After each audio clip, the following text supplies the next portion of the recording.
Thank you for tuning in. On behalf of Manila House, this is Bambina Olivares, Director of Programming, welcoming members and non-members alike to Stirring the Pot, What's Next for Philippine Cuisine. I'm really looking forward to today's discussion with our panel panel made up of some of the most creative chefs, culinary innovators, and cookbook authors working in the country today, plus one Singaporean who has done a comprehensive survey of Philippine cuisine. We take as our starting point today recent reports about government efforts to standardize our national dish adobo. Now, we were just talking about it just before we started about national dish not really having been proclaimed, but just accepted as being adobo. So that's up for dispute. We can discuss that later. But, all these reports about standardizing adobo in a country of 81 provinces, 8 major dialects, and more than 80 indigenous languages, can we actually do that? So after all the understandable outrage, the question still remains, where is Filipino food headed? So allow me to introduce our amazing panel of speakers today. Let me just...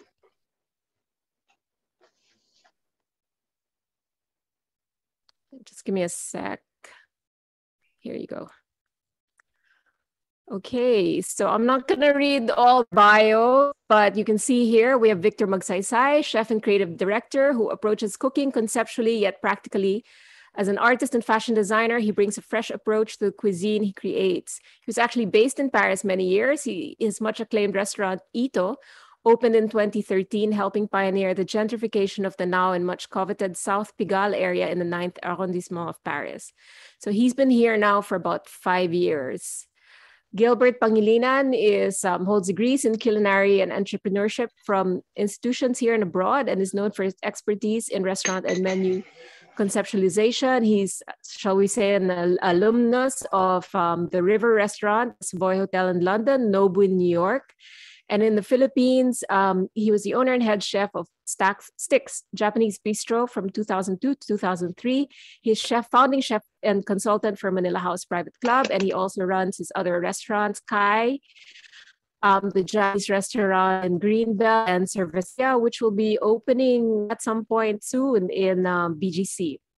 Claude Tayag is a known Filipino artist, handy chef, food writer, and columnist for the Philippine Star. His first book, Food Tour, is a collection of these essays, peppered liberally with his drawings and recipes. He's one of the 6 chefs who co-authored Culinaria, a guidebook to Philippine cuisine, and also served as its food stylist. And he was also known as the man who introduced sisig to late Anthony Bourdain. In Angeles City, where Claude and his wife Marianne are based, they have Ballet Datung, where diners at the by reservation Oli restaurant will find both Marianne and Claude serving sumptuous traditional Pampango spread in a 3-hour 10-course meal. They also have a casual restaurant in downtown Angeles City called 1956 Downtown Cafe. We have Angelo Comsti, who entered the food business about a decade ago. He has had his finger in too many pies. Still, he manages to do all of them pretty well. You might have seen his byline in the Philippine Daily Inquirer. He's also a food and prop stylist, having produced works for magazines, TV and ad, billboards, and restaurant menus. He was a former editor-in-chief of the multi-awarded food industry magazine F&B Report. He's now a food consultant and event organizer, and he's hosted multiple collaborative dinners and the annual Asian Culinary Exchange, which gathers chefs from all over Asia to Manila for a forum. Tipi Tambunting is a talented and adventurous cook, graduate of the Culinary Institute of America. She trained and gained experience in the US, spending her internship at Lutes restaurant in New York and then as a line cook at The Modern. She came back to the Philippines and started Salty Food Services and also entered the catering business in 2006 with Tipi's Catering. You might know her from Maceto, and she was a chef behind Maceto and currently oversees operations for the M Dining restaurant under the M Group. And she's also part of the group that brought Iron Balls, the Thai gin, to this country. Bryan Koh is our non-Filipino, but seems to be very much Filipino in spirit. He began researching for his cookbook nearly a decade ago in 2010. He was inspired by the Filipino food of his childhood, having been raised by a yaya who is an excellent cook. And project dealt with the regional cooking of the Philippines, required extensive travel to all corners of the country, and took 4 years to research, pen, and assemble. So among his books, I'm not going to go through all of them now, but his Milk Pigs and Violet Gold, Philippine Cookery, which was named after the spit roasted pig, and Purple Yam, for which the Philippines is renowned, and released in 2014, winning awards along the way. And the second enriched edition is called Milkier Pigs and Violet Gold, released in 2016 and earned a nomination for Best Travel Food Book at the World Gourmand Cookbook Awards in 2017. He's written books as well about Burmese food, about the cuisine as well of Borneo and East Coast Malaysia. And he currently lives in Singapore and is co-owner of the cake company Chalk Farm. So, with that introduction, let me through ground rules before we begin. This webinar is being recorded and will be up on the Manila House YouTube channel in a day or so. Please use the chat box and the Q&A box for any questions and comments, and we'll get to your questions as we go along. Now, let me start with, let's start with everyone. Maybe, Tipi, why don't I start with you, so being the female on this panel. Just tell us a little bit about your journey into cooking and where you're at now and how you're coping with the current lockdown. Hi, everybody. I started cooking when I was 16. I grew up with a family that really loved to eat and dine out. And so with all of that experience, traveling and eating out, that's where I got the courage to learn how to cook.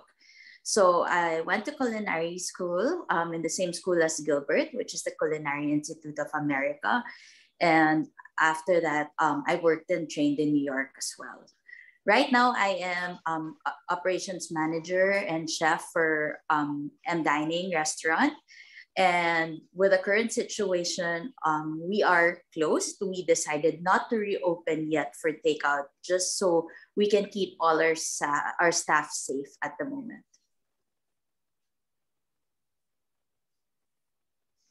Thank you, Tippy, for that. Angelo, can I go to you? And just, I mean, you're involved in a lot of projects. So what's kind of keeping you busy, especially busy at this point? Yeah. Hi, everyone. I first dipped my toe in the water back in 2008 when I joined Yummy magazine. And that's when I got immersed in the food industry. Then because of that, I went to Australia to study culinary and the cordon bleu, worked in a couple of restaurants, then came back to Manila in 2012.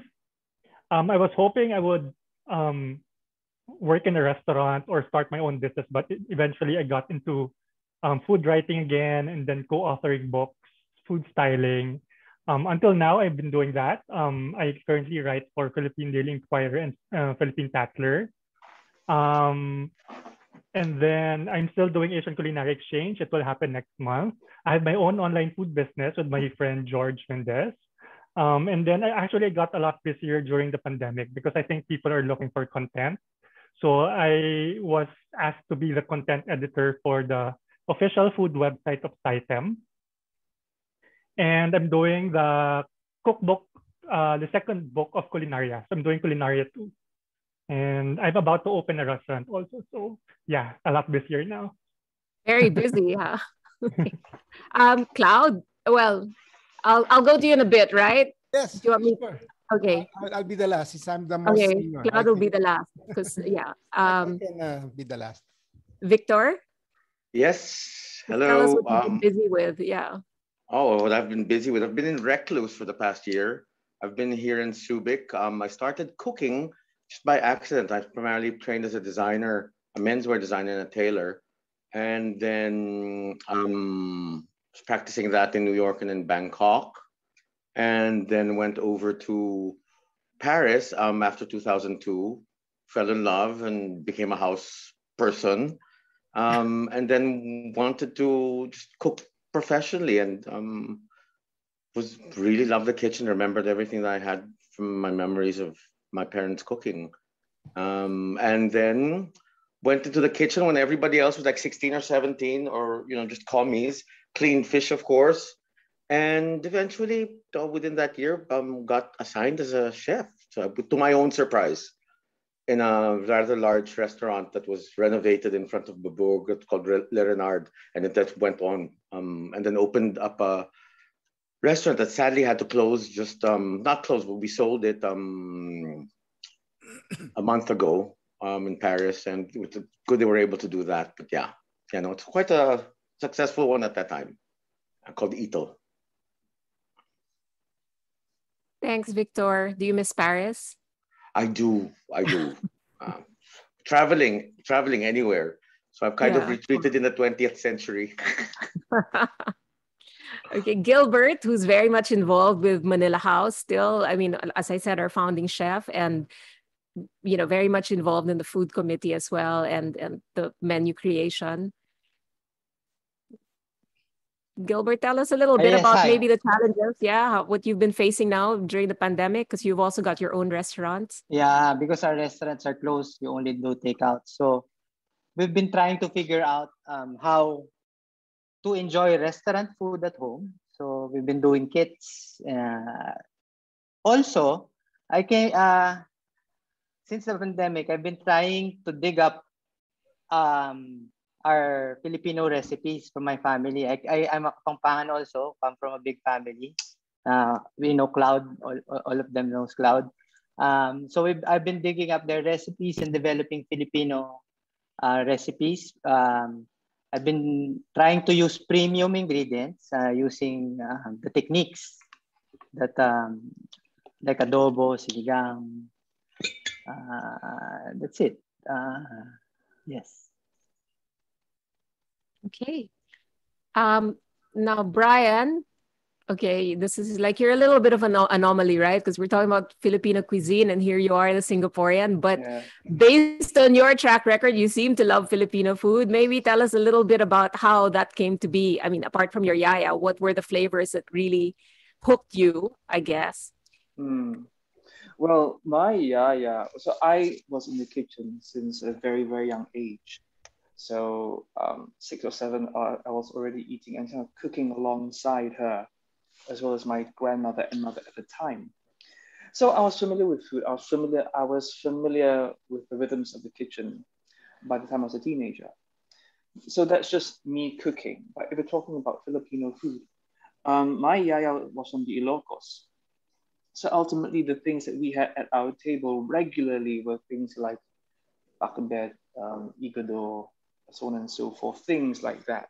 Things that she could. Of course, she had. There was always some kind of adobo and sinigang. There were all these things that made regular appearances. So Filipino food really sort of became part of our daily life, really.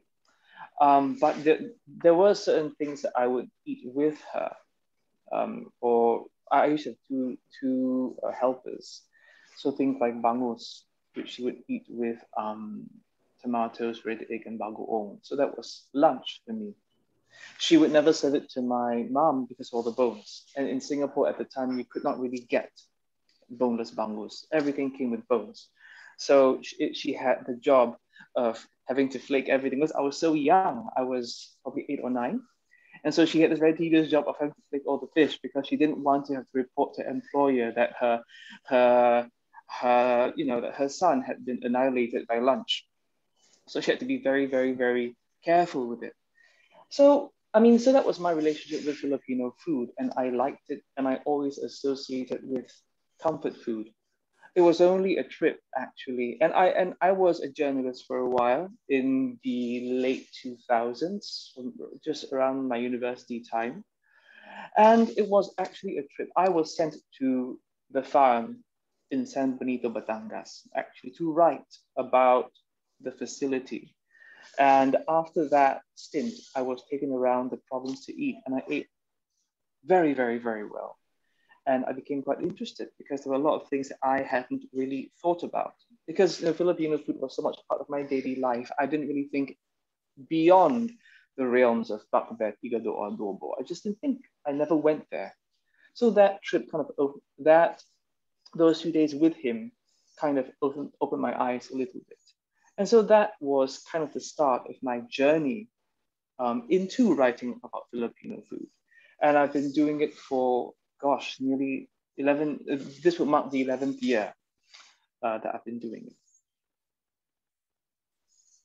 Okay, great. Thanks. You probably know a lot more about the foods of different regions in the Philippines than we do ourselves. I mean, or the layperson, not me. I mean, not a chef, but Cloud. Okay, you're up. Cloud is very well known, and he's obviously not just. I mean, apart from being a chef, he's also an artist and a little bit of a Renaissance man, and he has very strong opinions about where Philippine cuisine is right now. So, Cloud, please go ahead. Okay, so I'll talk about myself first. My journey, my personal journey into food, into the culinary world. So let's put it this way: I'm a restaurateur by accident. I mean, it was never really my plan to be one as a cook, chef, whatever you call it, cocinero. So the thing was, ever since I was small, my dream was to become an artist. So, which I actually realized. I mean, now, look at me. I'm an artist in the broad sense of the word. I started out as a painter, and then I did wood sculptures. I did furniture design, and then I went into food writing because I was so obsessed, so fascinated about the origins of what we eat. I care about the history of what we eat, or the ingredients, what we cook.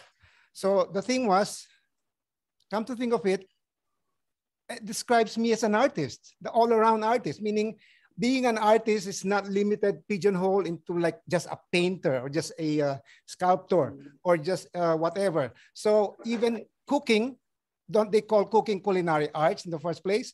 So it's like me as a holistic the person, and the way I was introduced into cooking. Remember, I'm a Pampango. True and true. I was born and raised here in Angeles City, just as Gilbert, although Gilbert grew up in Manila, right? So you hardly spoke Pampango. I remember when you were growing up. I knew Gilbert when he was even before teenager. He was into 5 years old. 5 years old, maybe. So I know, I mean, our families are friends. So I knew him when he started from being a bonsai and all that. So the thing was, I come from a very large family. I'm the 9th of 12 children. That's why they call me Cloud, not Claude. Cloud 9. Okay. So can you imagine the amount of cooking our mother did when we were growing up? So naturally, I mean, the cooking and entertaining at home was second nature for us. Like I'm the 8th of 8 boys, and then there are 4 girls, my siblings. So everybody cooks. And as a child, we were made to help out in the kitchen. So that was my exposure growing up. So I would say my best teacher would be my mother. The greatest influence in my cooking is my mother. And it's more than anything, I think it's the same way I would describe what Bryan has mentioned earlier. It's the panlasa that he grew up with more than the recipes themselves. It's the taste bud. So I would do that. So I would say that. So even back in college at UP in 1973, I entered UP 1973, UP Diliman. On long weekends, my classmates would kid me, Cloud, papunta kami, we're going to Baguio this weekend. We'll drop by your house. Can you cook for us? Lunch, whatever. So we would just sell them like tocino, sisig, buro and hito, mustasa. I mean, for us, these are ordinary, everyday food. And yet for them, it's already like gourmet. So that's how it was growing up here in Angeles. So, and then I cook for friends. Everybody in my circle knew I was cooking. So, or I really love to cook. So in the 80s, as a professional artist in living in Manila, I hung around like Nancy Reyes of Aristocrat, Larry Cruz of the LJC restaurants, among others. So every Thursday we would meet up to cook in somebody's house or eat tried the restaurants. Wala pa, the word foodie wasn't even existing then yet. So that's how I got into cooking. And then the first time I went into public cooking, Larry invited me to cook in Anghang restaurant in Sandwar Plaza, Makati. And that was in 1989. I interpreted my paintings into edible art, edible, para bang it's the other way around. You know, like scenes of fiestas at Iatihan, I would interpret it with edible ingredients and present it in a you can say artistic way. So and then from then on, I guested in Manila Hotel, in the Intercon and all that. So I guess that's how I earned my stripes as a chef. So there. Hey. Thanks, Claude. So Yeah. now you recently wrote an article in the Philippine Star about your feelings about standardizing adobo, which is obviously our takeoff point for today. So do you want to elaborate a little bit about your opinions concerning this debacle? Oh yeah, well, in the first place, you can standardize something that's not existing. Okay, what is the standard recipe? What they're trying to do, I think, the DTI, they've already explained. It's the baseline. What is that thing, that flavor, that but then it's a very vague project in the first place. So and they chose the wrong word to publicize the word standardizing. You cannot standardize anything with a Filipino. Well, in the first place, what is my position? A Filipino dish conforms with the maker, not with a codified recipe. Well, unlike, let's say, Thai cuisine, of course, they've already standardized that like 3 decades ago. And then I think that's what the DTI is trying to do now. It's too late in the ball game. But the thing is, culinary cookbook has pretty much done that. The thing is with adobo, it's a cooking technique. There's like as many millions of variants of adobo as there are households. Everyone would have their version, right? So having said that, that applies to sinigang, to kinilaw, to practically anything. Well, most of our dishes are called by the name, the technique they are done. That's why we have adobo. That's meaning braising with vinegar. Then we have kinilaw. It's like soaking in vinegar. And what is that? The sinigang is the one next in line with the DTI. It's basically a soup cooked with a sour fruit or leaves. So again, I'm wondering. I'm digressing a bit. I wonder what the kind of sinigang that was voted as the best vegetable soup in the world recently. So what do you think that is that? I mean, this is based by, I mean, this was voted upon by an international so-called jury. I don't know who but I guess they're unanimous in that sense that sinigang is the best vegetable and it's qualified as a vegetable soup. So I guess, again, that whatever sinigang variant they tried, the common denominator would be, you know what it is? This is just a wild guess. It's an educated guess. It's sinigang powder mix. If you do that internationally. So is that what DTI is trying to do, to standardize the baseline flavor? And they said it's for international promotions. So how do you promote that product? By these mega food companies, like the likes of Unilever, their North Sinigang powder, you know, for export. And then adobo mixes are already in powder form or in bottled sauces. So is that they're trying to do? And then you can do your variations, they said. So that's the thing. It can never be done. Does anyone want to jump in? So, Cloud, Yes. I was talking also to Ambet yesterday because I was asking him, what's the history of this adobo? Yeah. And then he told me, you know, it's that when the Spanish came, it was here already, and then it's just that they used vinegar, no, and then that's it. No soy sauce, no salt, Yes. just vinegar to cook and preserve. So we came into discussion. Then he asked me, "What do you think? Can you standardize it?" Well, as a chef, I told him, I don't think. When we were in culinary school, there are recipes, standardized recipes, basic recipes. Maybe DTI should call it basic recipes, not standardized. Because if you standardize it, you're prescribing people to follow it. Diba? Exactly. Yes. But if it's basic, you can add, subtract. I mean, this is the basic ingredient. You can use it however you want it. So that's what I told him. And then he said, wow, I think you're correct.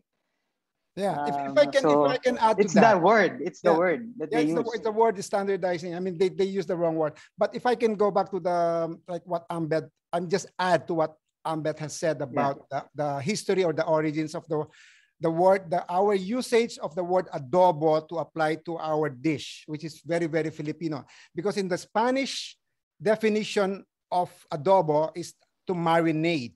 We don't marinate our adobo. Okay, Not so anymore. the thing is, again, when the Spaniards first came here and they were fed a dish by the natives, and this is the general, you can say, probable explanation why all over the country we call it such things as adobo.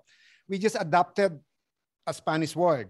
Okay, so the thing is, every region would have a kind of adobo that called by the locals differently. Okay, so like this. So the Spaniard was given by this native a dish. And then sabi nung the other Spaniard would, ¿qué es ese? What is that? Oh, parece nuestro adobo. It looks like our adobo. Sabi nung Kastila. Tapos, sabi nung native, ano daw, sabi niya. Adobo daw, adobo. So, they call it adobo. But how come we have paksiw na pata? How come we have kilain in Pampanga? How come they have igado in Ilocos? How come they have pinamalhan in Iloilo? These are all simmered in vinegar. Yeah. These are all kinds of adobo, but we call it by our local names. So the thing was, the adobo was the accepted word generally. So I guess that's how to use vinegar. So bakit nga paksiw na pata ang tawag natin? But it's technically even paksiw na lechon is vinegar. Yes, except paksiw na lechon is associated with the liver sauce. But again, yes, but you have to add it. Yes. So it's very specific. Yung kilain natin Kapampangan, yes, this is like basically a pork adobo, but very specific cuts of the pork. The kidney. The meat, the liver, and the kidney. And the lungs, So the lungs. Yeah. So it's very specific. So the thing is, adobo has been pre-existing the dish, I mean the cooking method, pre-existing before the Spaniards came. Yeah. It was just that we borrowed the term para bang ano na natin, common ground. Oh, I don't want to monopolize it. I mean, no, it's fine. But Bryan, maybe I'll turn to you because you've done a survey of Philippine cuisine. So yes. Are there any threads that you found that were common to all regions? I mean, so this whole idea of standardizing or a basic recipe, as Gilbert was suggesting, could that apply? And actually, I completely agree with Gilbert and Claude in that it would be a nightmare to even try to standardize anything Filipino. Because in a way, when this issue came up, I was talking to Angelo about this, and I kind of felt that one of the most wonderful things about Filipino cuisine is its regionality. It's the fact that I can go to a neighboring town and get something a little bit different, or even a province. I think that's a beautiful thing. Of course, regionality and diversity is not necessarily a unique Filipino thing. All countries, all cuisines experience have this. Even those with canonized cuisines have great diversity. So even things like tom yum, laksa, soto, things that we always assume to be monolithic, actually they do vary quite a bit on where you go. I think the thing that popped into my head really when this whole discussion came up is that who's it for? As Claude mentioned, for the foreigners, I don't think it would benefit the locals in any way. I think the Filipinos are very happy with whatever they've got and the fact that there are many versions. So it would probably be for the foreigners. In my experience dealing with foreigners, because when the first book came out, I was asked quite a lot about what is Filipino food? What does the country have to offer? I don't think even 10 years after anyone has, and I have had, discussions about this. I don't think anyone has had any issue with the diversity of adobo or sinigang. It's always been what is there and where can I try it, where can I taste it? So it's not a case of confusion. It's more a case of the identity. They want to know what is there. So I think that's something that really impinged upon me. And also the concept of having more than one adobo, more than one sinigang. As Claude mentioned, it goes from not just from region to region, but from cook to cook. You just can't tie people down. And in a way, once you do that, and once you say you're not allowed to change anything, then in a way, the purpose of cooking as an art is gone. It's lost. You're just feeding yourself. There's no point in cooking or learning something if I'm going to have to do it according to teacher's way. And even in Singapore, we've experienced this. There are many Peranakan cooks who tell their children, you can't change a thing. You can't move a single damn thing. And that's when the children, in a way, say, okay, if I can't be part of this, I'm not going to bother because this isn't to my taste. So I think that it could be quite dangerous, this whole idea of standardization. And also, I'm so sorry I digress slightly, which is that the idea of diversity is not something that foreigners can't get their heads around. I think with social media now, people now kind of understand that there is more than one version of anything. Fine, there are some dishes, and I speak as a Singaporean, so there are some dishes where you can expect to get something very similar. In Singapore, maybe it's chicken rice, maybe it's a kind of laksa. But if you go further up north to Malaysia, there are so many kinds of laksa, so many kinds of salad, so many kinds of even something like sinigang, which has a relationship with sinigang. I surmise sinigang, that's on the east coast of Peninsula What do they have Malaysia. in it as ingredients? Sinigang is a sour soup. So sinigang contains usually asam kaping, and asam kaping or asam galugor is from the Garcinia family. It's Garcinia atroviridis, and it looks like a squash. It looks like a pumpkin, and we get it in Singapore as well. And we call it asam kaping because kaping means thin slices, thin dried wafers. Yes, and so we cut them. This is a souring fruit? It's a souring agent. Wow. Yes, it's a souring agent. So what's in this sinigang would be things like, so if it's fish, so sinigang in Malaysia, it's normally fish or beef. The beef version, they get a bit of turmeric. So some people use turmeric, some people don't use turmeric, but galangal, chilies, onions, maybe not so much garlic, but onions and galangal and ginger play a very important part. And of course, the sourness. So it's a bit different from the sinigang in the Philippines in that respect, in that there's no ginger or turmeric, at least not that I know of anyway. But again, so these concepts of diversity and having more than one rendition of the dish, I don't think it's something that foreigners would have a problem with. I really don't. But Angelo, can I ask you, how do you do your, and Tippy as well, how do you do your adobo? What's your version? Or do you experiment? Do you do any kind of experimentation when you're cooking adobo? Tippy, go first. I like personally adobo sa puti. But here at home, we make regular adobo. The cook of my mom is from Iloilo. So she does her own version of adobo na with aswete. Yeah. Oh, Yes. that's nice. And then they also have adobo antigua, which is cooked with coconut juice. And the regular adobo, they fry it up with they bread it, they fry it, and then the remaining Breaded. sauce, they Breaded. mix it with a little Breaded, yeah. mayonnaise, and they call it Ooh. adobong moderno. So that's like another version of adobo here. Parang That sounds sisig. like good You have house. mayonnaise. Oh, Yeah, you toss it to the little QP, and then that's the sauce with the adobo, and then you put it on top of the chicken. It's Sisig really nga. good also. QP the That sounds- mayonnaise? Yeah, you put mayonnaise with It, like so the it adobo has to be sauce. QP, ah. It Well, cannot be they lady's used to choice. make it with regular mayonnaise, and I tried it with QP, and it really was life changing. So you just bread Japanese. it with flour, and then so you put the sauce over. It's really good. Also, it's very tasty. Because Extra sometimes I calories. find like the adobo flakes gets really when it gets really dry, there's a tendency for it to be tough. So I saw a recipe doing this cut up adobo that was cooked already, and then pan fried, and then with a sauce, and it turned out really good. Wow. But it's really adobo sa puti. Ako That's naman ay- something that sorry.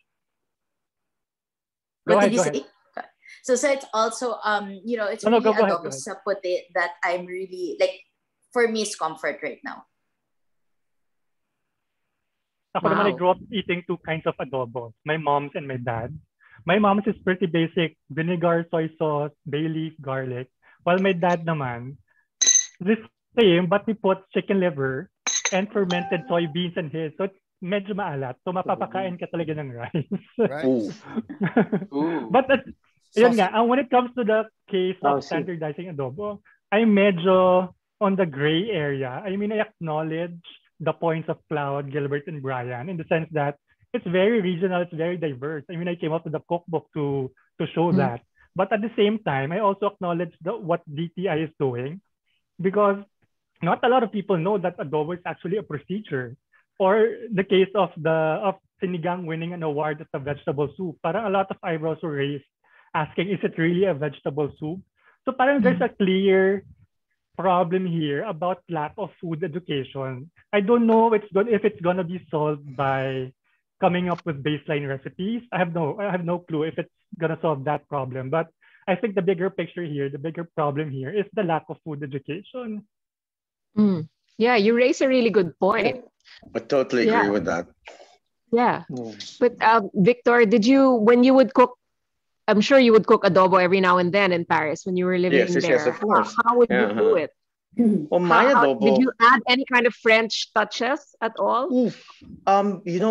More of like what was available on hand, But I really enjoyed doing an adobo that had gata in the end, which I don't remember where I picked that one up. My mother doesn't do it that way, but it made it more cremouse, made it more creamy very easily at the end. So once you've simmered it all up with just very, very much that way, the creaminess of the gata worked for me. But that's one person. But I do also follow other recipes. But what's nice is if you're in another country with another market, so you being Filipino, going back to panlasa and what you have there, I would often use roquette as a bittering agent when I do my mungo as fresh, and it had volume, it had that bitterness that the leaves of chili would have. So it's all about the adaptability and how Filipinos are very standardize is a really big word for something like the Philippines, because I think what we should really celebrate is how different we all are, and how apart from colonialism, we were really like island people that would set off anywhere they want and settle in as comfortably as they can, and send money back home. That's the best part. I have a question. In a way that still is our we still have our mothership, and it's funny how we integrate ourselves without any we disappear. Filipinos are amazing at disappearing at any culture, but still retain being Filipino. So like innately cosmopolitan, let's say, because even in the 10th century, so on and so forth, and that's how we've always adapted to things. Yeah. That's my point of that. And if we were going to standardize something, what is very needed right now for, I think, well, apart from the Philippines, they've even taken out street vendors in Bangkok, would be hygiene. Because specifically right now, that's one thing that should be a government project to focus on and to standardize, you know. But yes, that's also my a good point. point. True. Claude, you want to say something? Yeah, I wanted to ask Victor, what kind of vinegar did they use in Paris to make adobo? Ooh, you know, I went on the first suggestion as when I was still in New York, which is go apple cider, and then I would play around already. Apple cider was my base. I would use all sorts, everything that was on hand, of course, that I would play with. But again, it's like that flavor sense that you would remember from back home. So isn't it apple cider too acidic? Well, you temper it. You could always add a little bit more of this, and yes, it is acidic. That's why I would often use my gata to counter, counter it. And yeah, sometimes I want it like very soupy, or you want it like more dry, then it's something else. Tipis Moderno is really cute because with Filipino food and mayonnaise, when I think of mayonesa, the fish, it's so good housekeeping from 1950s, but it's like great. Actually, when I was living in New York and I would be tamad to go to the Asian grocery in Queens, I would use balsamic vinegar to make adobo. Right? Yeah. So the sweetness is there also already. Yeah, so it's like a balance. Just not so much, just like a dash of it. I remember being in Florence with friends of mine on a summer holiday. I think it was 2010 or so. And there was this place called Casa Howard, which is this nice little place to stay in. And the girl that was taking care of it was Filipina. So she was such a sweetheart with the way Filipinos are anywhere and everywhere, very hospitable. She came into the room and she goes, I have chicharon for you. I was like, wow, but I only have balsamic vinegar, So it's very charming, very Filipino again, with whatever it is we have on hand. But can you also maybe talk about how Philippine cuisine has also exploded overseas now? I mean, it started out, I think it started out with food carts, right? And then there are restaurants. But what I find interesting is that these are first or second generation Philams, like the US or in Paris, right? There are these Paris, two sisters in Paris who have the Leva sisters are friends, daughters of friends of mine. But apparently I hear up in Belleville right now, which is kind of like an ethnic neighborhood. Yes, they've gotten more trendy. It's everything in Paris now is developed and turned, no? But they have now a restaurant that my friend from the liquor company that I work with goes, hey, it's like going into Poblacion. It's like one of those cool eateries. So they've got even that kind of branding of Filipino food that's actually cool and young. It's not even just haute cuisine or anything like that, but they've got a whole bunch of I think they have kare-kare and adobo and stuff like that. And they have a muscovado pie, interesting enough. And it's like a small eatery that they say is very Poblacion-like, which is what their last-minute food at that time before the pandemic was. Yeah.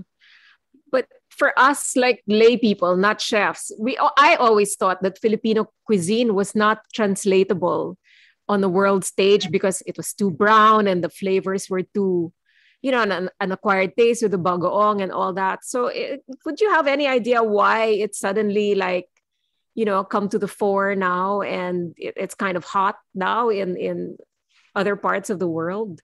Apart from population, actually on the contrary. So please go ahead. Okay. No, on the contrary, I've always thought that the Filipino cuisine is adaptable because it's very regional. And that's why when people cook sinigang, they use whatever souring agent they can find in their backyard or in their neighbors. That's why it's very adaptable in many countries around the world. They can easily translate Filipino cuisine, whatever ingredients they have. Yeah. But it takes that particular nuance. I would actually put Filipino food, it has nothing to do flavor-wise, but for me, I was blown over by experiencing Surinamese food, which is like, Surinamese is like this Dutch territory in between British Guyana and French Guyana. So there in the 17th century, they had people that were coming in and taking over everything from Indonesia to trade to Africa. So they get like really funky stuff that's possibly Chinese. All cultures were living together. And our Filipino food, we've always adapted it from everything that came our way. Kind of, I would put Filipino food more like trade winds food. Like people since the 10th century or so on, even beforehand, we've been influenced by the Chinese. We've been influenced by everything. And what we like, we would adapt to what we have on hand. There's like this, my favorite example of that is ngoyong from Cebu, which you would get this, it's a little lumpia that is actually filled with banana stalk, like the banana stalk and banana heart, flavored with 5 spice, but it's a lumpia turned into a lumpia and then not breaded, they battered and fried to get like a crispy skin. And I've never found that anywhere else except for Cebu, which is a trading port, of course. But ngoyong actually would have to have been that. Yeah. Ngoyong, some of my Chinese friends say that it's actually kikiam, So the interesting part about that being a kikiam is that it's also 5 spice based. And then it's covered in tofu roll for that croissant outside. So they've adapted it as a very inexpensive way to eat. I remember the first time I got hooked on it, I was staying in Cebu for like 2 months or so. And it was like my food every single day because it was so cheap. It was at that time 5 pesos for one of those things. And two or three of them, you'd be full already. And then rice that was hanging rice, done in a woven palm leaf that they'd slip in. I even got to know how to weave that, and I love doing that. But they'd slip in the rice kernels inside and then like boil it, steam it all together so it puffs up and into that whole heart-shaped little basket. And it was traveling food. So it was very quintessential. I figured that's why they got the ngoyong, because there were people trading things and they were able to taste what a kikiam was and adapt it to being Filipino, but meat was expensive. So they used that. It's just the ingenuity of being Filipino and the bravura even to do that is what actually defines us. But if I can just jump off from that point that you just made, can I ask everyone, like, what are the most unusual combinations you've, added to Filipino food or ingredients, but still, with the dish retaining its Filipino character? And like you were saying, it's the panlasa. So how do you actually break down that panlasa? Because that would be the defining character of Filipino cuisine, right? Good question. So I'll start with you, Gilbert. Wait, I have to think about it. Can I pass first? Okay. Sure. Anyone wants to take a stab at this? Not me. Tricky, but good question, but tricky, yeah. Let's move on first to another topic, and then we'll go. Okay. Then we'll go back to that. Okay, we'll use that as a closing. Yeah. Okay. I'm going to ask now, Bryan, because you've been up and down and all over the Philippines. Have you found this ngoyong thing that Victor was talking about anywhere else? No, I haven't. Oh, you got the name, of course, I'm familiar with, but what he just described, no, I haven't. I'd love to. Maybe. Oh, it's amazing, yeah. Next trip. Yeah. Can I add something to the ngoyong? Sure. So, in our Linamnam book, so the ngoyong is actually the Chinese word for the 5 spice powder, right? Yes. So when you say ngoyong in Manila, it would be the kikiam. Yes. Basically like a fresh sausage wrapped in the bean curd sheet. Yes. Bean curd sheet. Yeah. So what do you call that bean curd sheet again? Taupe. Is that the one? So anyway, that's the kikiam in Manila. Even in Batangas city or Lipa. Okay, so once you go to Cebu, the ngoyong refers to the fried lumpia. How did it become to be called ngoyong? Because the filling of the lumpia is flavored with the 5 spice, with the ngoyong powder. But what makes it different from our fried lumpia? This is fried lumpia with that thin sheet of flour-based Uh-huh. lumpia wrapper, right? And it's filled with vegetables, something stewed with a Banana palms, yeah. a kind of gravy sauce or sa aming sticky sauce, parang asado, no? Or parang ganyan. Yung manamis-namis yung, I would say, did you mention earlier that it's like the ubad, the Ubad, banana pith. Yes, but that's ubad. Yes, it is ubad, yeah. That's the Ilonggo ubad. So, but the thing is, it's a vegetable filling.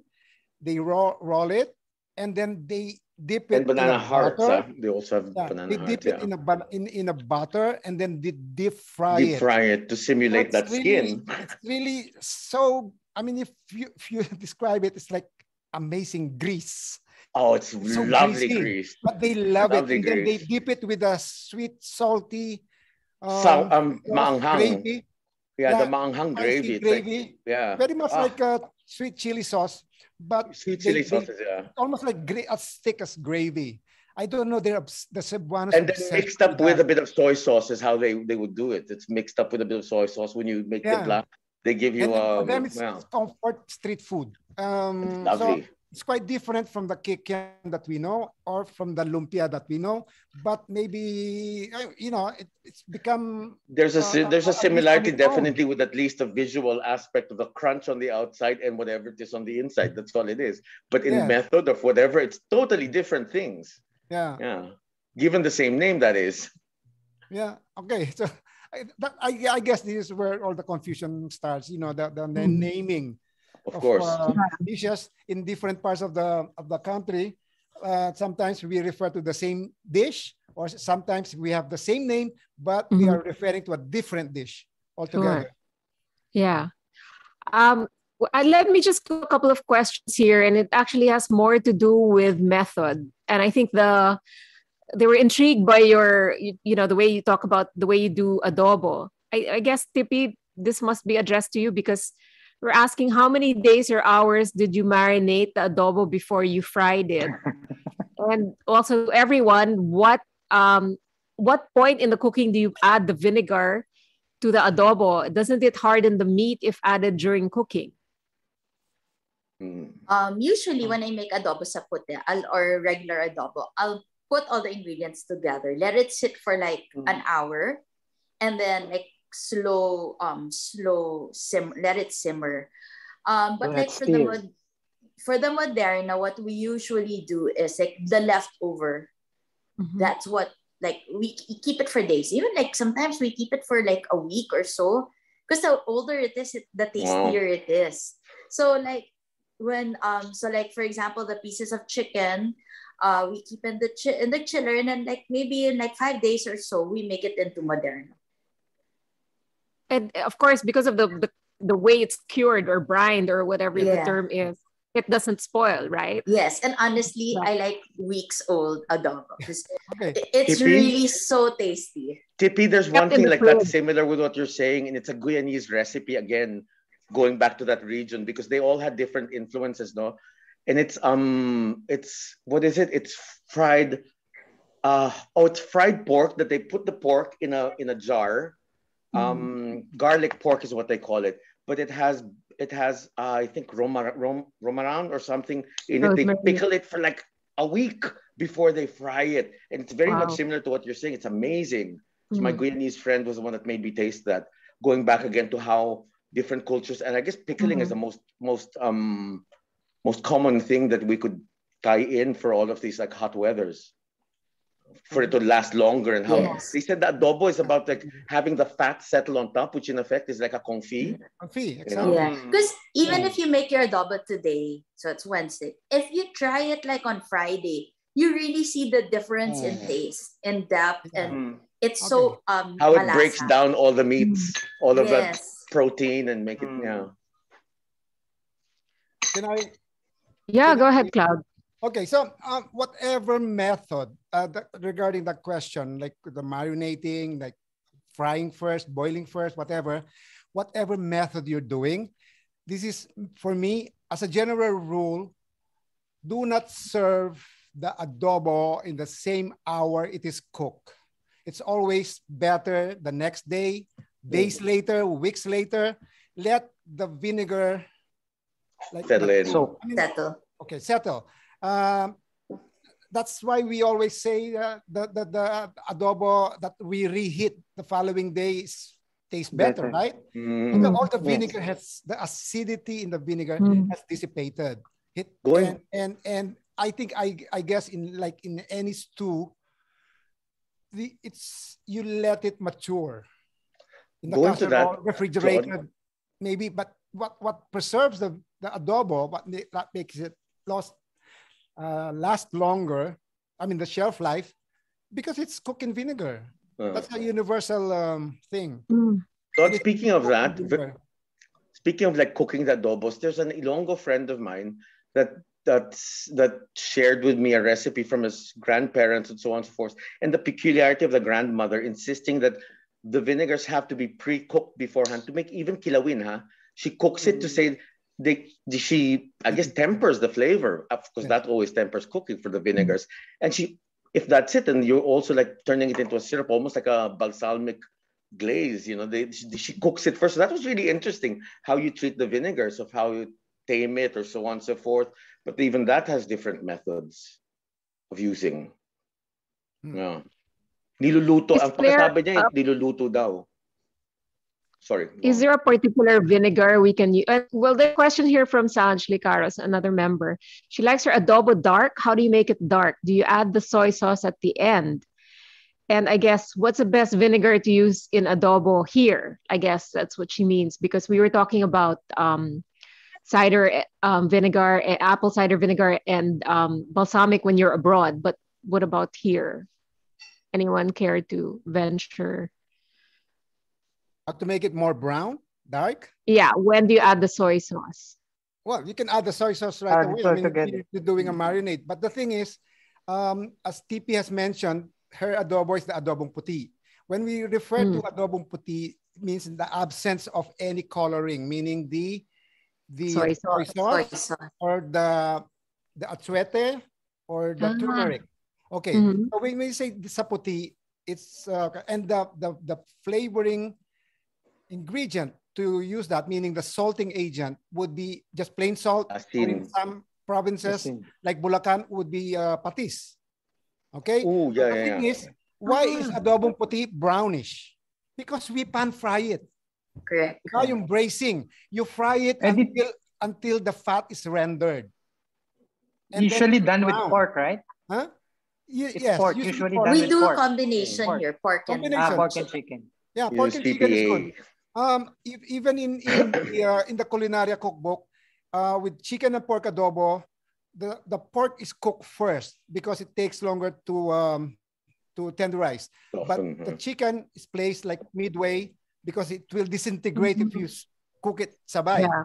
Okay. Yeah. So the thing is, you pan fry it until the fat is rendered, and then you pour, once all the juices of the pork has of the meat has caramelized at the bottom of the pan, then you will see the burnt caramelized thing, right?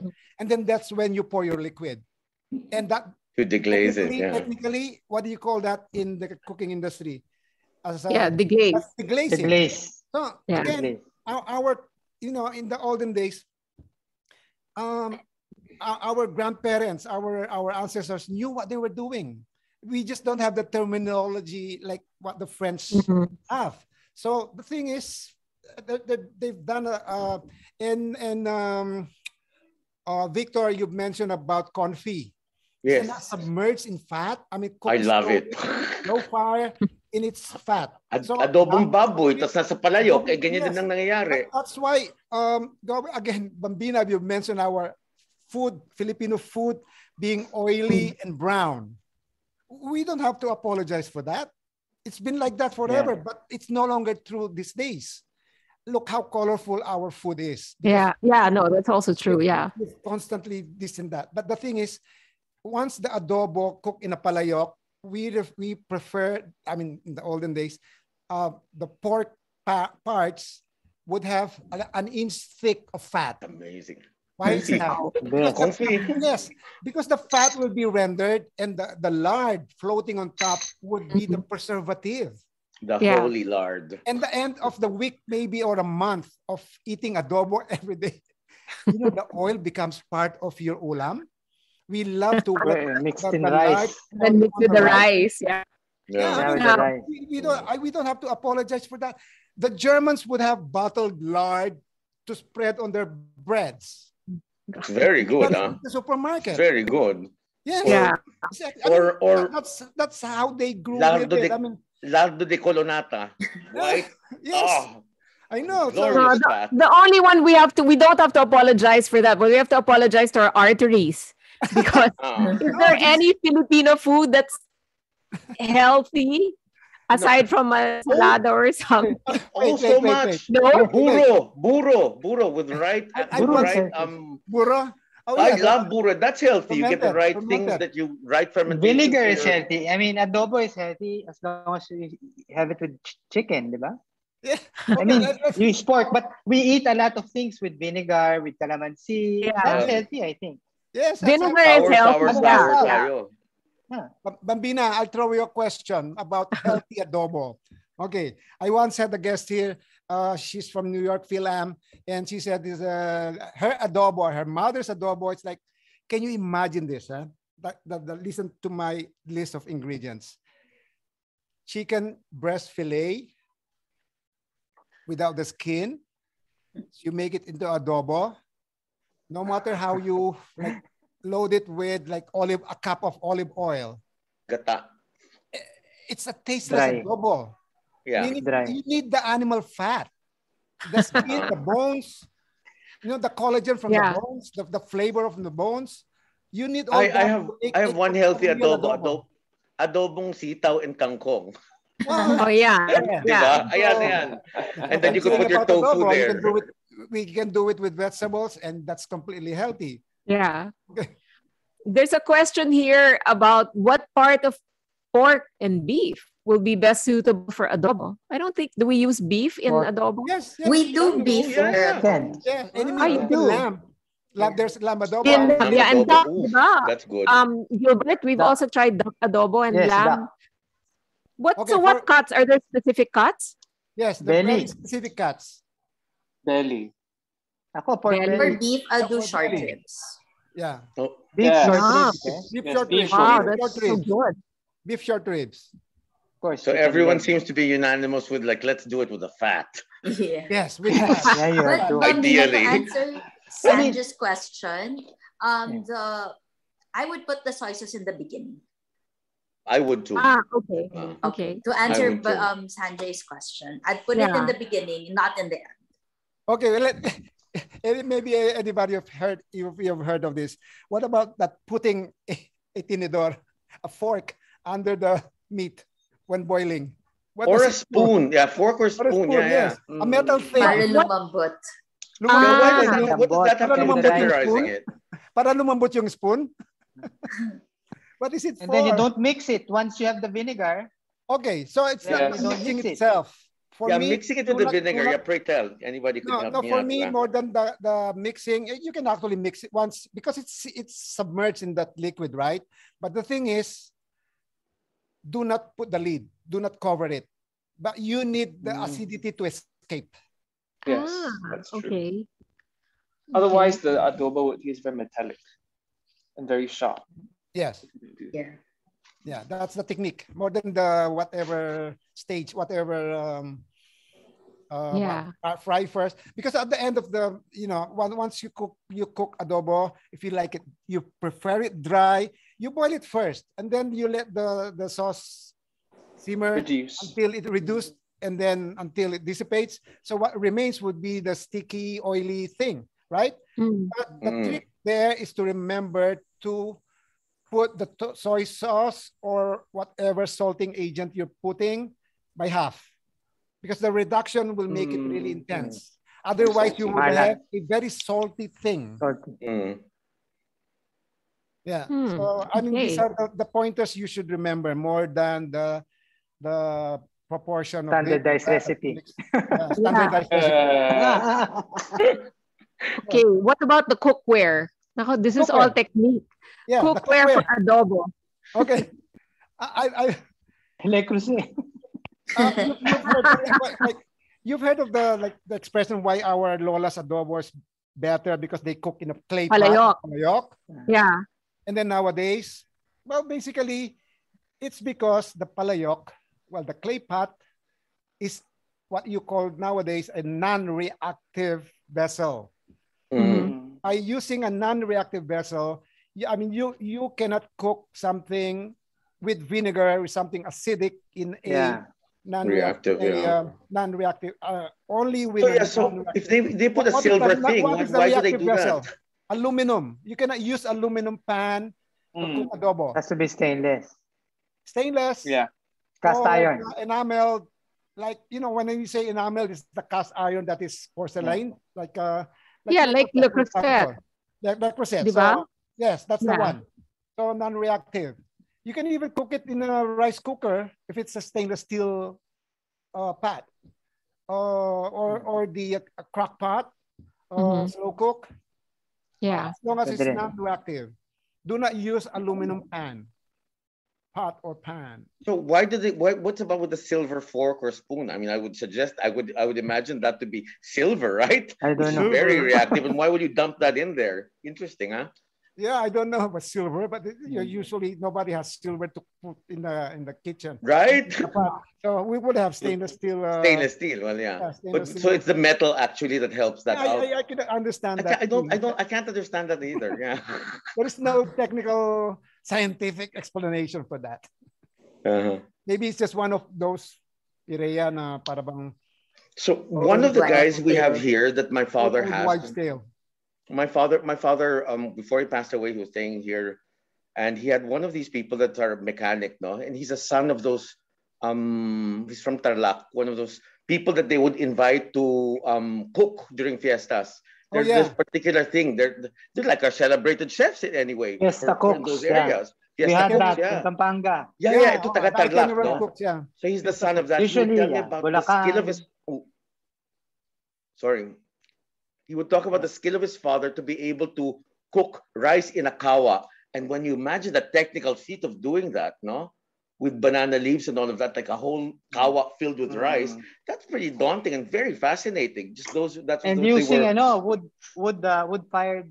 Yeah, wood fire and kawa. It's the flavor. It comes in. How big is the kawa?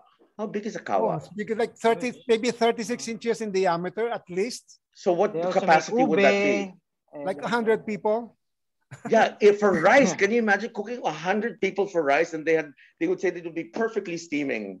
That's very commendable. So yeah. There's a comment here from Reagan. Putting a fork inside the adobo acts like an additional heating agent. Oh, I guess because it's a conductor, right? Yeah. The Japanese have something like that as well. They put a lid. They put a heavy lid inside that simmers on top when they're stewing their vegetables. So it's nothing comes above the water, but that's a lid. No, interesting. I have an answer for that. I have an answer for that. Why people put forks or spoons in the ano? I was in a carinderia. I went to a carinderia in Isabela. And then I asked the ate was cooking the caldereta. Yeah. May nakita ko, why is there a metal fork there? And she said, kasi ginagawa ng lola ko. So they don't actually have a scientific explanation. Yes. Now because ginagawa ng exactly. lola or ng mommy nila. Yeah. It's like tradition that's passed on, a culinary tradition. Yeah. Right? You follow tradition blindly without you don't ask questions. You just follow them. Well, I don't think, being metallic, it will be like a heat conductor nga, no? But the fork will take the heat from the meat. Unnecessarily.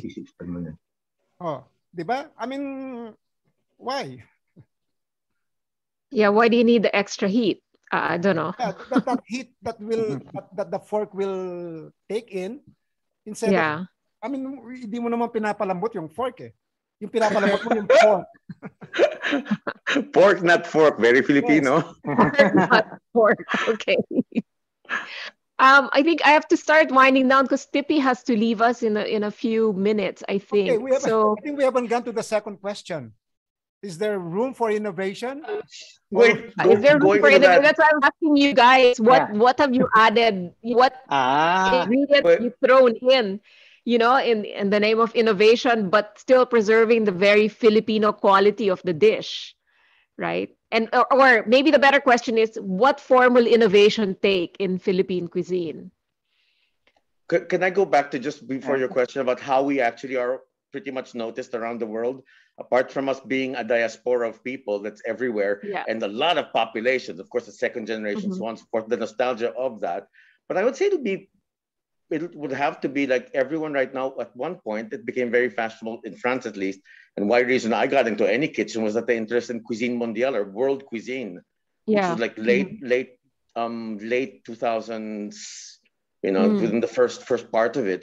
And so yeah, that after that, then an acceptance of all other things of what's interest. They became like hungry, just much like tourism, with food. So that may have been why now we've got a diaspora of restaurants as well. Yeah, makes sense. Yeah. So Gilbert, you want to say something? Yeah, the innovation part. Yeah. So what we've been doing, we've been using premium ingredients, but with the Filipino technique, like Bistek Tagalog. We use A5 Wagyu, and then it's the same Bistek Tagalog process that we do. We've also done using lobsters for your sinigang. Those things. Maybe it's kind of, what do you call this? Uplifting or Elevates. It elevates elevating it. Yeah. Elevating it. The cuisine. We do that in Manila House, right, Gilbert? Yeah, Sorry, we do that in Manila House a lot. Yeah. Yeah. Sorry, Tipi, go ahead. A lot of people are also using Iberico and Curabuta, making sinigang and adobo.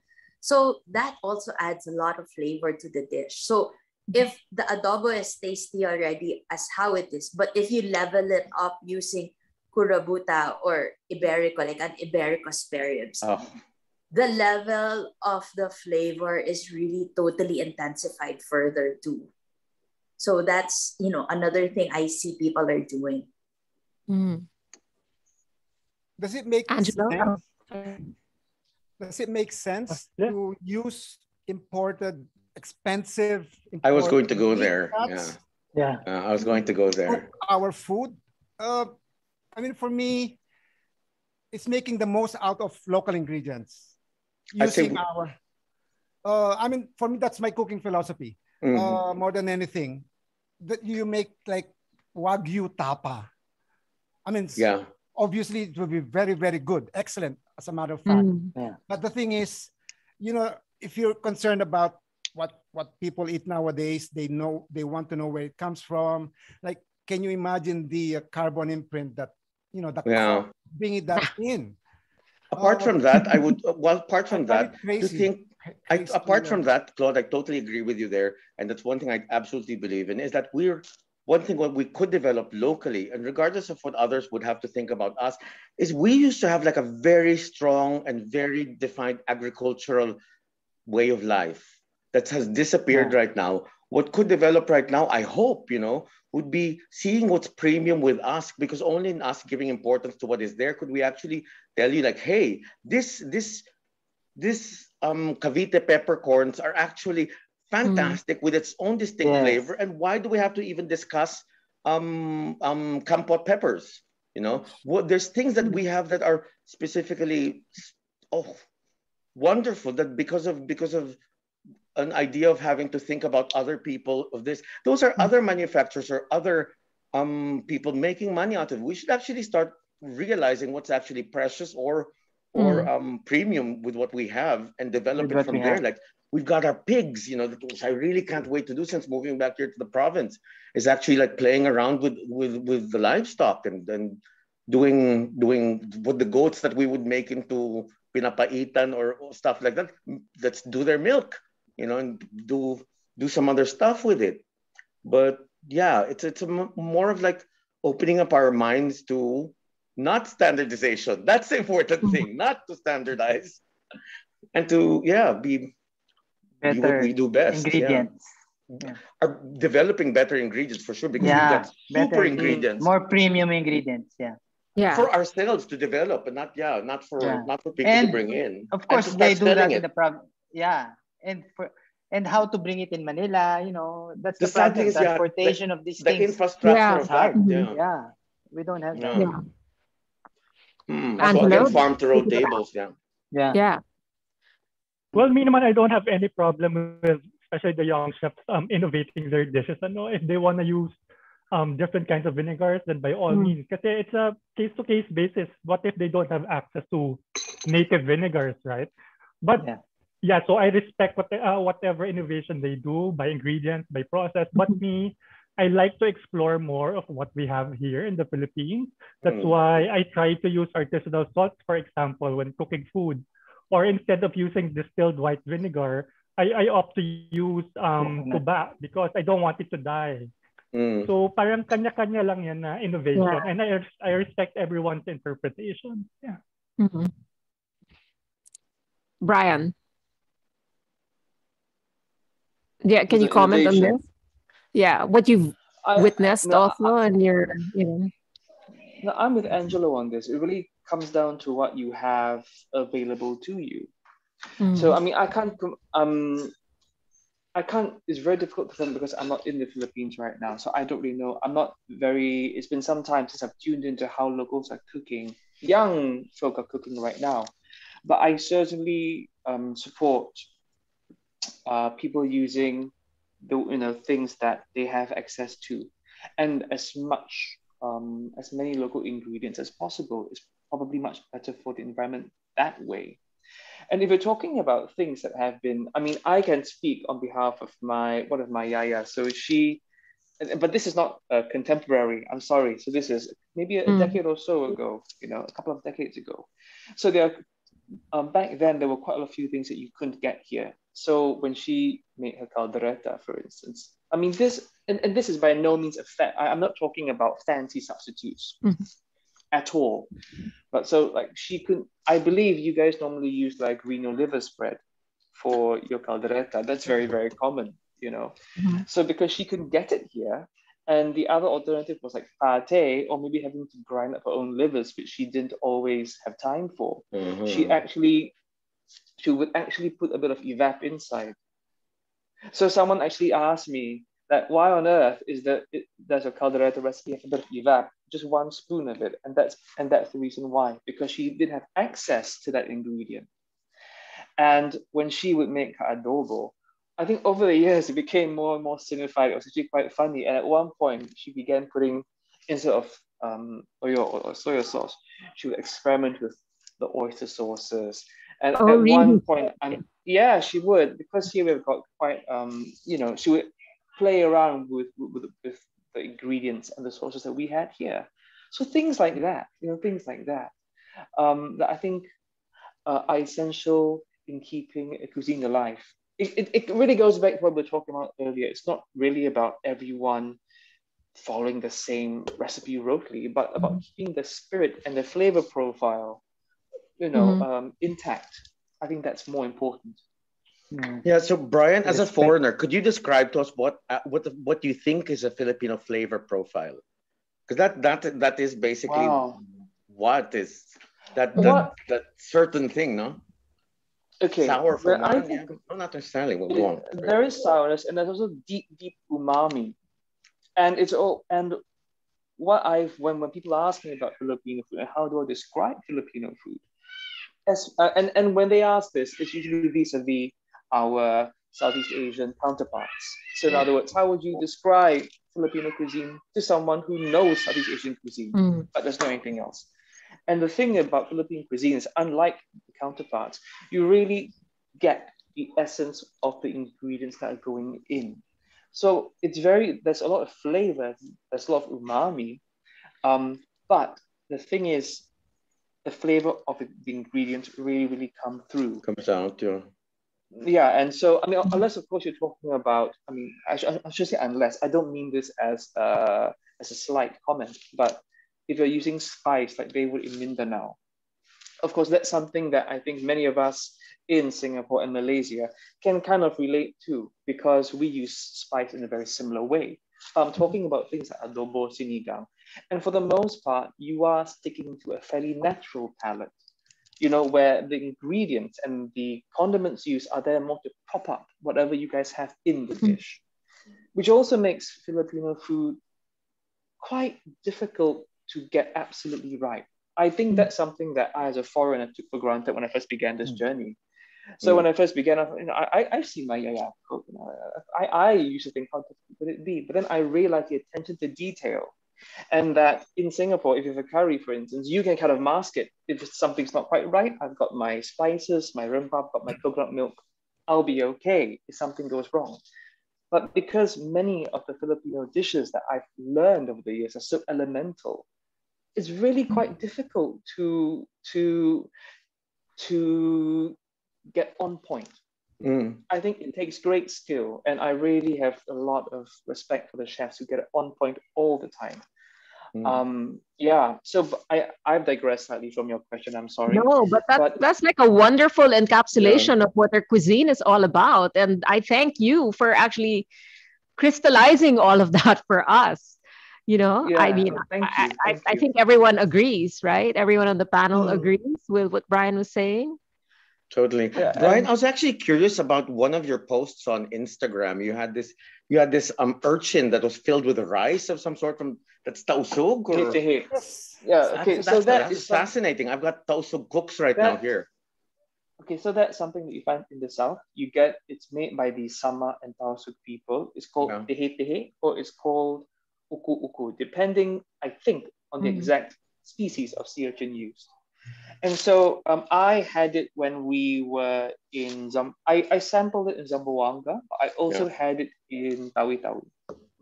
And so how they make this is that the exact sea urchin is a species called Trypnuestes. So it's like a husk. It's not the one with long spikes. Yeah. It has it's salt and those pepper urchins spikes. that are just like that. Yes. So what you do is that you have got to denude this sea urchin first. You remove all the spikes. You have got to scrape out the innards, but you've got to leave the gonnets intact for the most part. So that again requires some skill. It's quite fiddly. And then you put soaked rice inside, and then you seal it with lemongrass, the opening with lemongrass, and then you boil it for an hour or so that the rice expands and fills up the husk. Like a puso, and then you in a way. It is basically puso. It's basically hanging rice, or as we call it ketupat. You have hanging rice as well? Yeah, so in Malaysia and Indonesia, we call it ketupat. Fascinating. Ketupat. So it's rice in those pillowcases of nipa palm blades. That's the one. Yeah. And we also have pressed rice, which is nasi intit, which is a similar concept. So we cook the rice and then we press it down, and then we cut it into cakes. So they become like rice cakes, like dense rice cakes. Do you use sticky rice or is it like regular rice? Regular Wow. rice. Okay. It's regular rice. It's not malakit. It's regular rice. Yes. Speaking of what you were talking about, there was this. Sorry. No, go ahead. No, I was just going to say we're all getting hungry. Yeah, so am I. Talking about food. What is our merienda, Gilbert? Yeah. Albina. Yes. I want to order from Manila House. Yeah, please. You must try. Speaking of adobo, you must try our adobo roast chicken. It's very good. Ooh. And it's our enough new to feed adobo. 3 or 4. It's stuffed. It's stuffed with with rice. I know Tipi has to leave. Let me go for a lightning round. Best ever favorite Filipino dish, hands down, for each of you. Tipi, start. Gosh. Adobo, definitely adobo. I like adobo. Angelo? Adobo too. Bryan? Right now, after all that talk, probably adobo, actually. Okay. After all Victor? A form of adobo. My grandmother would actually make an adobadong fish roe. And mijote, it's like cooked like that with vinegars. It's amazing. Yum. Speaking of adobo, the one that I'm remembering now is actually something that my friend prepared for me, or her mother prepared for me in Quezon City many years ago. and it was made with eel. Ooh. I actually forgot how she did it, but she used guava leaves inside, young guava leaves. She just flung them in, and it gave a really nice aroma to it. Oof. Wow. So that was very, very good, and that has stayed with me. Yeah. Gilbert, are you an adobo man too? Well, the best, I think it's No, the I mean- whole roasted, whole roasted adobo with rice inside and pork. That's what you have. Oh, Yeah. No, it's really good. It's really good. Cloud, are you Ako? adobo also? Vote is for No. adobo. No, I would go for nilagang manok with plenty vegetables. I can have that every day. Yeah. Adobo Yes, my- nilaga. kind of seasonal, like very moody. But nilagang manok, I like to sip on the broth while eating. Yeah. Nilagang manok with pork.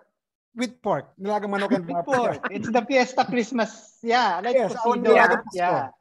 Yeah, They do that, you guys in It's the best. Pampanga, nilaga pork and adobo together. It's the best. Pork and I think you tried that already, Bambina. We sent it to you. It's the same. Yes, yeah, that was really good. It's Nilagas like also. the soup is like ramen, di ba? Yeah, It's like my favorite is my personal favorite is also nilagang baka.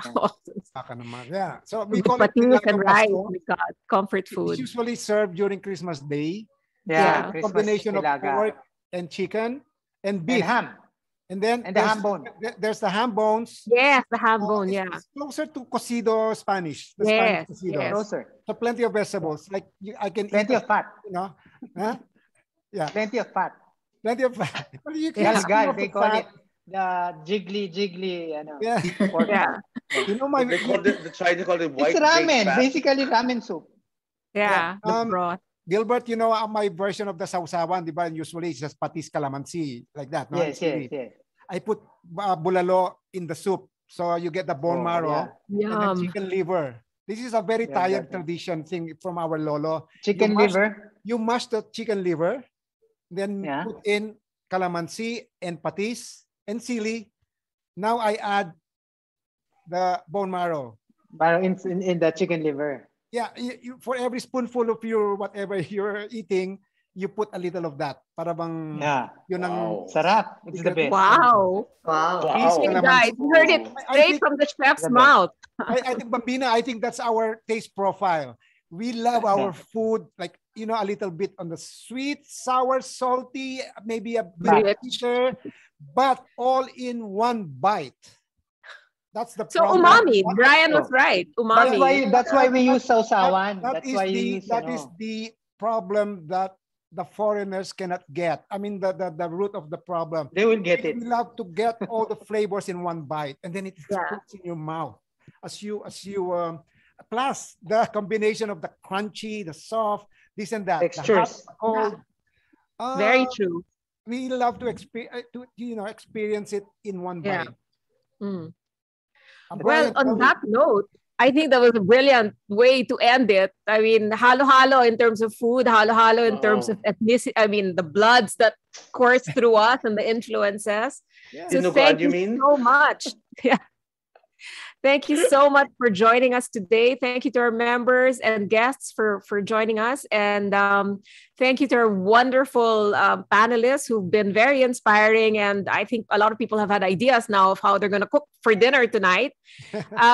And you'll find this on YouTube in a day or so. It should be up. And on that note, thank you so much on behalf of Manila House. Thank you. And we Thank hope to you. see you. Thank Thank you, you. Bambina. Thank you. Thank you. Tomorrow Thank we have a you. Thank you. webinar at 2 p.m. about the presidential candidates, like the qualities. Exciting. This is with Standardizing Filipino. So please join us if you can about the qualities one should look for in a president based on history. Okay. So thanks again for joining us. Thank you, everyone. Thank you for having Thank me. you. Thank you. Bye. Thank We'll you. see you again. Bye. Bye. Bye. Bye.